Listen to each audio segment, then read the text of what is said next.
తమ్ముడు, ఇవాళ నేనే వంట చేస్తున్నా, ఖచ్చితంగా నువ్వు టేస్ట్ చేసి వెళ్ళాలి. దామమ్మ బయటకు వెళ్దాం. ఓ, మీ ఫ్రెండ్స్ కూడా వచ్చారా? వాళ్ళని కూడా కూర్చోబెట్టు, వాళ్ళని కూడా ప్రిపేర్ చేస్తున్నా.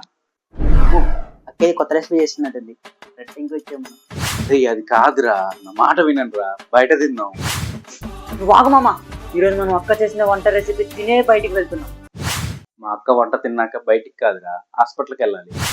ఎందుకు మామ? మా అక్క చేసే రెసిపీ ఏంటో తెలుసా? ఏం recipe? Chocolate biryani. Chocolate biryani. వద్దు మామ, మనం బయట తిందాం. ఎక్కడికి నా వెళ్ళేది? మీకోసం చాక్లెట్ బిర్యానీ చేశాను, తిందురండి. అక్క, ఇందాక నుంచి మీరాగాడు వెయిట్ చేస్తున్నాడు మీ బిర్యానీ కోసం. వాడు కొంచెం ఎక్కువ పెట్టి, మీ వంట అంటే బాగా ఇష్టం వాడికి. అరే నా కొడక, ఓసలి నా కొడక. అవునా, ఇన్ని రోజులు నా వంట కుక్కలు కూడా తినమనుకున్నా, కానీ మీరా తింటా అన్నాడంటే నా జన్మ ధన్యం అయిపోయింది.